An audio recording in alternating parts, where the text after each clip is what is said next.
السلام علیکم ورحمۃ اللہ وبرکاتہ۔ بسم اللہ الرحمن الرحیم۔ ان آدمیوں نے رشوت میں اضافہ کر دیا اور منت سماجت الگ کی اور کہا کہ جہاز میں اسے چھپائے رکھنے کا کام بھی وہی کرے۔ ان دونوں آدمیوں نے سوچا ہی نہیں کہ کسی سے پوچھ ہی لیتے کہ یہ لڑکی کیوں نہیں جا سکتی، یا یہ کہ یہ کس کا حکم ہے۔ ان کی عقل پر وہ خزانہ سوار تھا جو مقوقس نے انہیں پیش کیا تھا۔ آخر جہاز کے اس آدمی نے منہ مانگی رشوت لے کر ان آدمیوں سے کہا کہ اپنا کوئی لباس نکالو۔ کمرے کا دروازہ بند کر کے لباس لڑکی کو پہنایا، پھر اس کا سر اور چہرے کا کچھ حصہ اس طرح ڈھانپ دیا جس طرح لوگ صحرا میں سفر یا ویسے ہی ڈھانپ لیا کرتے تھے۔ اچھی طرح جائزہ لے کر جہاز کے آدمی نے فیصلہ سنایا کہ اب یہ نہیں پہچانی جا سکے گی، لیکن میں تمہیں بتا دیتا ہوں۔ جہاز کے آدمی نے کہا، میں لڑکی کو جہاز میں چھپائے رکھنے کی پوری کوشش کروں گا، لیکن کپتان کو پتہ چل گیا یا اس نے لڑکی کو دیکھ لیا تو پھر میں ذمہ دار نہیں ہوں گا۔ کپتان کو راضی کرنا اور اس کی سزا سے بچنا تمہارا کام ہوگا۔ اگلے روز مسافر بندرگاہ پر جا کر جہاز میں سوار ہونے لگے۔ یہ دونوں آدمی لڑکی کو مردانہ لباس میں ساتھ لیے سوار ہو گئے۔ جہاز کے کسی آدمی نے دیکھا تک نہیں۔ کرایہ وصول کرنے والے نے کرایہ وصول کر لیا۔ خاصا بڑا جہاز تھا۔ مسافروں کے لیے 2 منزلہ جگہ تھی۔ ایک طرف جہاز کا سامان پڑا تھا اور اضافی بادبان بھی لپٹے رکھے تھے۔ جب مسافر اپنا ٹھکانہ کر رہے تھے اور اپنا سامان بھی رکھ رہے تھے، اس وقت جہاز کے اس آدمی نے جس نے رشوت لی تھی آ کر لڑکی کو ساتھ لیا اور جہاں بادبان رکھے تھے وہاں ایک ذرا گہری جگہ بٹھا دیا اور ایک بادبان کا کچھ حصہ اس کے اوپر کر دیا۔ وہ کوئی سیدھی سادی دیہاتی لڑکی نہیں تھی کہ بھیڑ بکری بنی رہتی کہ جہاں باندھ دیا وہیں بندھی رہے۔ تو بڑی ہی عیار اور مکار طوائف زادی تھی۔ اس کم عمری میں ہی کایا اور گھاگ مردوں کو انگلیوں پر نچا سکتی تھی۔ اس کا کارگر ہتھیار حسن تھا اور کم عمری، اور پھر وہ تربیت تھی جو ماں نے اسے دی تھی۔ اس نے جہاز کے اس آدمی سے پوچھا کہ جہاز کتنے دنوں کے بعد منزل پر پہنچے گا؟ 10-12 دن لگنے چاہیے، اس آدمی نے جواب دیا، لیکن اس کا انحصار ہواؤں پر ہے۔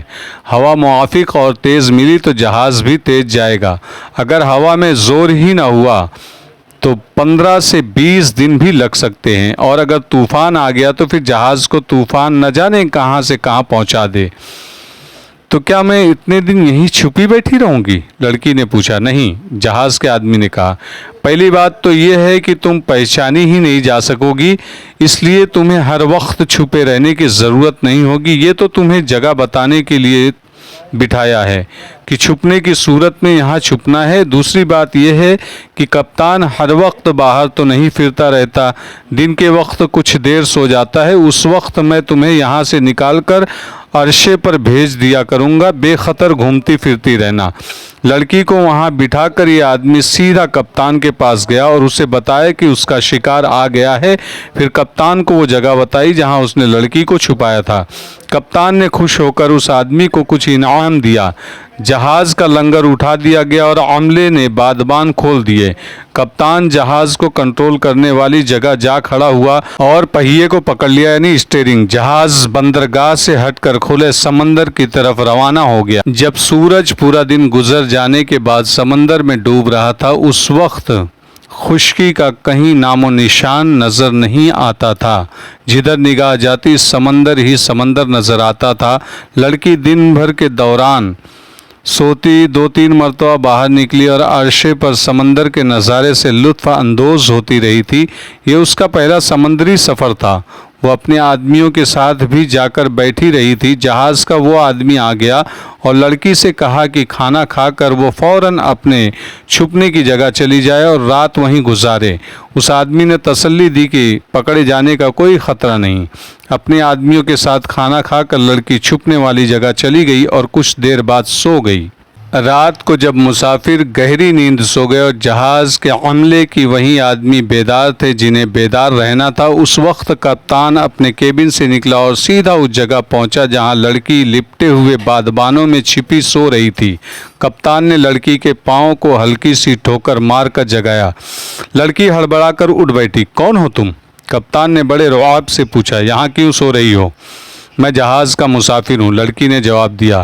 یہاں کھڑا تھا تو میری آنکھ لگ گئی۔ کپتان نے لڑکی کو بازو سے پکڑ کر اٹھایا اور اس کے سر کا کپڑا اتار دیا۔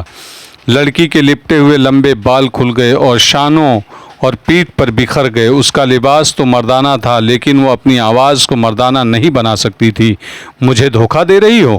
کپتان نے غصیلی آواز میں کہا اور اسے باہر گھسیٹ کر کہا، اکیلی ہو یا کوئی آدمی ساتھ ہے؟ کپتان کو معلوم تھا کہ اس کے ساتھ 2 آدمی ہیں، لیکن وہ ظاہر کر رہا تھا جیسے اسے کچھ بھی معلوم نہیں، اور وہ ویسے ہی اس طرف آ نکلا۔ لڑکی نے بتا دیا کہ اس کے ساتھ 2 آدمی ہیں، یہ نہ بتایا کہ جہاز کے ہی ایک آدمی نے اسے کرائے کے علاوہ رشوت لے کر مردانہ لباس میں جہاز میں سوار کرایا تھا۔ میں تمہیں سمندر میں پھینک دوں گا۔ کپتان نے لڑکی کو ایک جھٹکے سے اپنے قریب کر لیا۔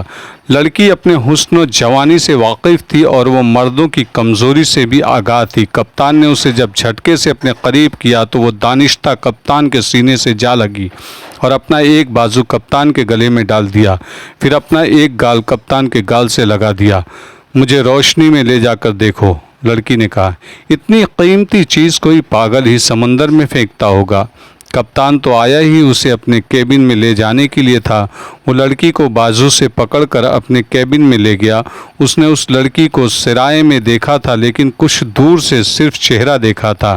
اب اسے دیکھا اور اس کے ریشمی چمکدار بال دیکھے تو کپتان کو پتہ چلا کہ یہ تو بہت ہی قیمتی چیز ہے اور ایسی لڑکیاں عموماً کسی بادشاہ کے حرم میں ہی دیکھی جاتی ہیں۔ لڑکی ذرا سی بھی گھبرائی ہوئی نہیں تھی۔ دیکھ لڑکی، کپتان نے کہا، یہ عمر مرنے والی نہیں، یہ خطرہ میں مول لیتا ہوں۔ اس سفر میں تم میرے اس کمرے میں رہو گی۔ تیرے لیے میں شہنشاہ ہرقل کا قانون توڑ رہا ہوں۔ کپتان نے شراب نکالی، خود بھی پینے لگا اور لڑکی کو بھی دی۔ لڑکی نے بلا تکلف پینی شروع کر دی۔ لڑکی نے 2 رات کپتان کے کمرے میں گزاری۔ صبح کپتان لڑکی کے دونوں ساتھیوں سے ملا اور انہیں ڈانٹ ڈپٹ کر کہا کہ انہوں نے اسے دھوکہ دیا ہے، لیکن لڑکی اتنی بھولی بھالی اور معصوم ہے کہ اسے اس پر ترس آ گیا ہے، ورنہ اگلی بندرگاہ پر جا کر انہیں گرفتار کر لیا جاتا اور سزا ملتی۔ پھر اس نے کہا کہ لڑکی کو خود چھپا کر رکھے گا۔ دونوں آدمی چپ رہے، انہیں کوئی غم نہ کہ لڑکی جہاز میں کہاں رہتی ہے۔ 3-4 دن لڑکی کپتان کے ساتھ رہی۔ اس نے مردانہ لباس اتار دیا تھا۔ کپتان اسے نہایت اعلیٰ قسم کا کھانا کھلاتا اور رات شراب بھی پلاتا تھا۔ لڑکی کپتان کے ساتھ پوری طرح بے تکلف ہو گئی۔ وہ تکلف اور حجاب والی لڑکی تھی ہی نہیں۔ 3-4 دنوں بعد ایک رات لڑکی کچھ زیادہ ہی شراب پی گئی۔ ادھیڑ عمر کپتان زندہ دل اور خوشگوار طبیعت آدمی تھا۔ اس نے ویسی فضا پیدا کر دی اور اس کے ساتھ شراب نے اپنا رنگ دکھایا کہ لڑکی آپے سے باہر ہو گئی۔ کپتان نے اسے اپنے ساتھ لگاتے اور کچھ بیہودہ حرکتیں کرتے ہوئے کہا کہ تم جیسی حسین لڑکی پہلے کبھی نہیں دیکھی تھی، تم نے میرا صرف حسن دیکھا ہے۔ لڑکی نے مخمور آواز میں کہا، جب سنو گے کہ ہرقل قتل ہو گیا ہے تو تمہیں معلوم ہوگا کہ میں صرف حسین ہی نہیں بلکہ جس کی چاہوں جان لے سکتی ہوں، خواہ وہ کسرا روم ہرقل ہی کیوں نہ ہو۔ کپتان قہقہہ لگا کر ہنسا۔ اس کا خیال تھا کہ لڑکی نے یہ بات مذاق میں کہی ہے۔ لڑکی اس کے قہقہے پر سنجیدہ ہو گئی۔ کیا سمجھتے ہو میں مذاق کر رہی ہوں؟ لڑکی نے کہا، میں ہرقل کو زہر پلانے جا رہی ہوں۔ وہ جو 2 آدمی میرے ساتھ ہیں یہ میرے محافظ ہیں۔ میں واپس مصر پہنچوں گی تو پھر میرے پاس آ کر وہ خزانہ دیکھ لینا جو مصر کا حکمران مجھے دے گا۔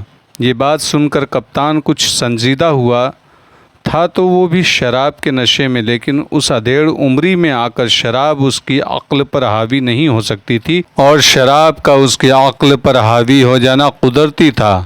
نو عمری کی وجہ سے وہ راز فاش کرنے پر اتر آئی تھی اور فخر محسوس کر رہی تھی۔ کپتان نے محسوس کیا کہ لڑکی یہ بات شراب کے نشے میں نہیں کہہ رہی بلکہ کوئی بات ضرور ہے۔ اس نے ذرا بہتر طریقے سے یہ راز لینا چاہا۔ ہرقل کو کوئی نہیں قتل کر سکتا، کپتان نے کہا۔ میں خود چاہتا ہوں کہ ہرقل کو قتل کر دیا جائے لیکن مجھ میں اتنی ہمت نہیں، نہ میں ہرقل تک پہنچ سکتا ہوں۔ میں ہرقل تک پہنچنے کے لیے جا رہی ہوں، لڑکی نے کہا، اور دیکھنا میں کس طرح پہنچتی ہوں۔ کس طرح؟ کپتان نے